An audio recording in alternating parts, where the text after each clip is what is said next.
Right now, local organizations use the day to raise awareness about the Israel-Hamas war.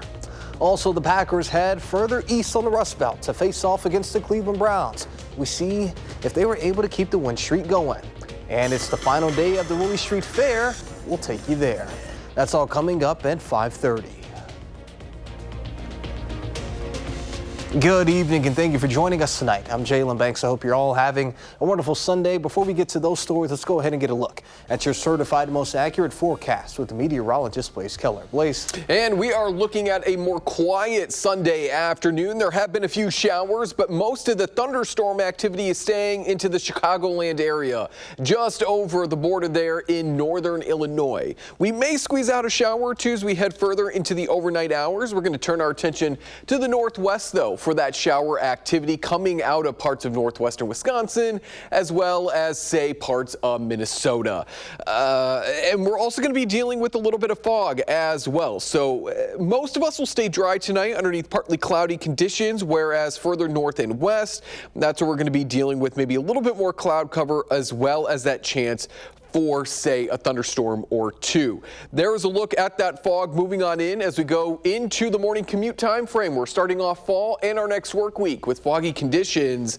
And then we turn our attention to tomorrow. That's when we could be dealing with some severe weather as we're kicking off the new season. In the full forecast, we're going to time out that severe weather chance, as well as talk about threats and then what lies ahead for the rest of next week. That's coming up in just a few minutes. All right, sounds good, Blaze. We'll see you then. Today is the International Day of Peace. A local chapter of the nonprofit World Beyond War is using the day to raise awareness about the Israel-Hamas war. Our Tanisha Shaw has more. Here you see activists that are committing their Saturday to make sure that their voices are heard. As a society, we continue to be complacent in the genocide that is happening in Gaza. About 20 people met to walk around Lake Monona. They said that they know that this walk will be very tiresome, but to them, it is nothing compared to what's going on in Gaza right now. I'm out here because it is my tax dollars that are being sent overseas to, quite frankly, bomb and kill children and support the Israeli genocide in Palestine. And as a veteran, as a Jewish person, I believe it is my not only legal responsibility, but also a moral one to do everything I can. The war between Israel and Hamas started nearly 2 years ago. Right now, there are more than 64,000 Palestinians that have died, according to the Gaza Health Ministry. Since October 7, 2023, there have been approximately 1,200 people from Israel that have died in this war. Local nonprofits like the World Beyond War in Madison are calling the war a genocide. It's traumatizing to see these images and videos of war that it seems like America is just executive producer of a live stream genocide. We don't want our money to be sent overseas for endless wars, whether it's in Iran or Afghanistan or Gaza. We don't want that because ultimately the money we spend over there is money we could be spending here to feed kids in schools, to help with education, to give everybody health care. The march kicked off and ended on Willie Street, the total distance being about 12 miles. Those participating in the walk hope that this will bring awareness to the war. Continue to press Madisonians to do more and hold our elected officials accountable to making sure that our money and tax dollars are not funding bombs to Palestinians. The public is united on this. It's our elected officials who are on the other side. Reporting in Madison, Tanisha Shaw, News 3 Now. Tanisha, thank you. And today was the final day of the Willie Street Fair. This weekend, Williamson Street was home to local food, musicians, and artists. The highlight of the weekend's event, the Willie Street Parade. What makes this one stand out are the people, the crowds.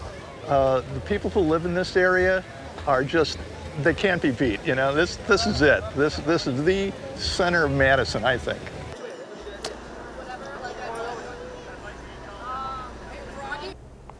To the football field where the Packers had the chance to redeem a disappointing weekend on the gridiron in Wisconsin. We send it to Andrew Banstra, who has the highlights. The Packers hit the road for Cleveland for their first road game of the season, looking for their first 3-0 start since 2020. And it looked like that was going to happen until the fourth quarter happened. Cleveland would score 10 points in the span of 27 seconds to stun the Pack as Quinshon Judkins breaks the plane to tie things up at 10. But still, no panic. Green Bay could just kick a field goal to give them the late lead, but no, it's blocked, and Cleveland takes advantage of it, moving the ball into field goal range and converting for football across the state of Wisconsin. Cleveland comes back and beats the Packers in the fourth quarter, 13-10, the final score. Coming up in sports, there is so much more than the Packers going on in the state of Wisconsin today when it comes to sports. We'll tell you why we're at the Kohl Center, plus the Brewers have a chance to clinch the NL Central. All of that coming up soon, but for now, at the Kohl Center, Andrew Banstrut, News 3 Sports. All right, sounds good, Andrew. Definitely looking forward to that one. A public information meeting on John Nolan Drive reconstruction project is set for tomorrow night. The project is set to start in early October. The entire project is expected to last until 2027. The city will rebuild 6 bridges, expand bike and pedestrian paths, upgrade storm sewers and traffic signals. Tomorrow, the city, DOT, and contractor will be on hand to answer questions at a Zoom meeting that starts at 6:30 p.m. You can register on the City of Madison's website. If you can't make it, a recording of the meeting will be posted online on the city's John Nolan reconstruction page as well.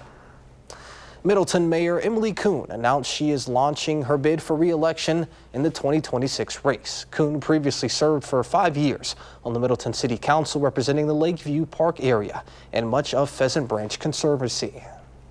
Heads up to dog owners. The MRD Dog Park in Middleton will be closed starting tomorrow. Middleton Parks and Rec will make improvements such as trail upgrades and fence repairs. The park will reopen at noon on Thursday. During the 4-day project, you can visit the dog exercise area at Penny Klein Park or any other park in the Dane County Dog Park Cooperative Program. The True North Music and Food Festival is coming to the Duck Pond later this month. The festival takes place next Saturday, September 27th, featuring some of Madison's best chefs and emerging regional musicians. Madison Magazine is a proud sponsor of the event. Tickets can be found at truenorthfest.com.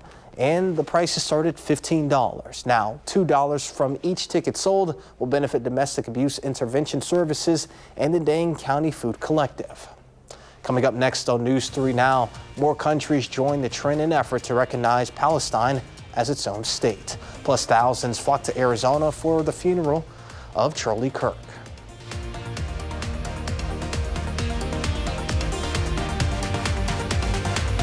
You're watching News 3 Now at 5:30. Thank you for staying with us. Tens of thousands of mourners gathered in Arizona today to say goodbye to conservative pundit and commentator Charlie Kirk, who's being laid to rest at a public funeral following his assassination September 10th. CBS News' Chris Van Cleve has more. Tens of thousands of mourners turned out Sunday at State Farm Stadium in Glendale, Arizona to say goodbye to political activist Charlie Kirk, who was gunned down September 10th while making a public address in Utah. Many in attendance came from out of state. I live in Baton Rouge, Louisiana, so when everything happened, there wasn't an option to stay home and sit back and watch. It was come out, show my support. I really wanted to be here. And I'm actually from Southern California, and we drove here last night. We got in about 1 o'clock in the morning and woke up at 3 to be here. Mourners were asked to wear red, white, and blue to honor Kirk. The Department of Homeland Security designated Kirk's memorial service a Level 1 security event on par with the Super Bowl.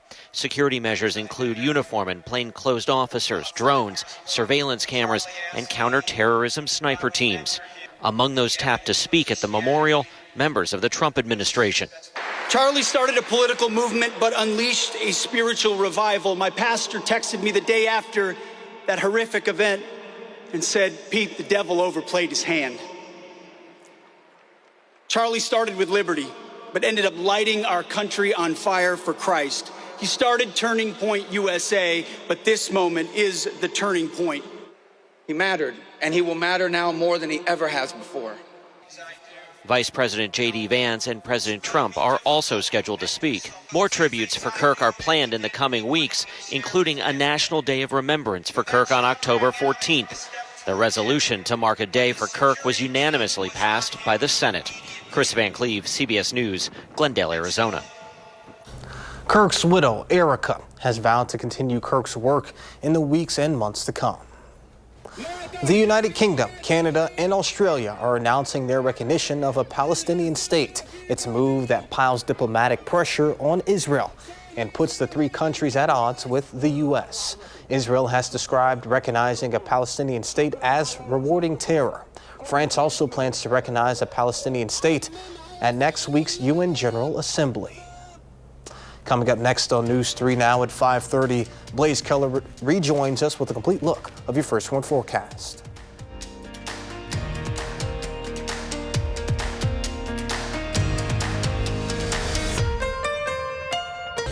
We're going to be ending the weekend with some fog as we go further into the overnight hours with that chance for a shower or two, mainly further north and west this evening.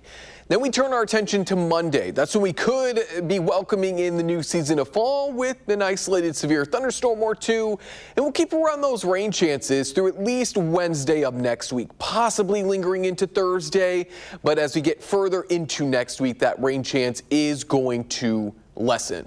So let's take future track and kind of wide view, and then we'll take it down on Monday especially and really time out those severe thunderstorm chances.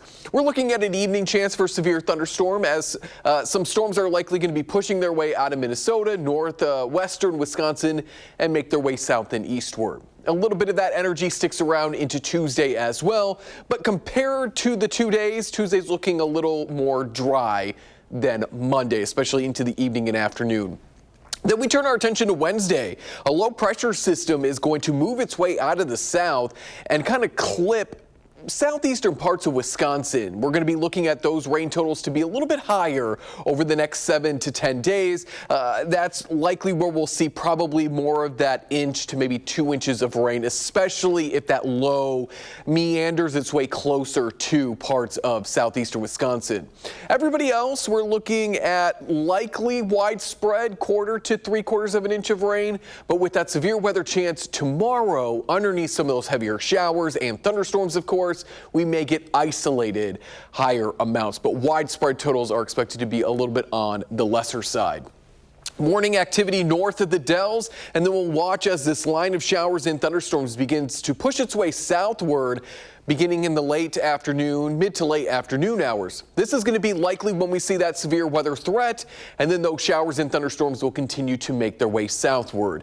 Waking up on Monday, we could be dealing with some fog, and much like cloud cover in the morning, if we get rid of that fog sooner rather than later, that's really going to help that isolated severe weather chance on Monday. But if we keep the cloud cover around, we could really scale back or lessen that chance. So we'll keep an eye on it. But for now, we're going to have that isolated chance, a marginal risk for severe weather for pretty much all of the News 3 Now coverage area. The greatest risks are going to be strong winds and hail. Monday, of course, is the start of fall, which sometimes can happen on the 21st or through the 24th, depending on the year.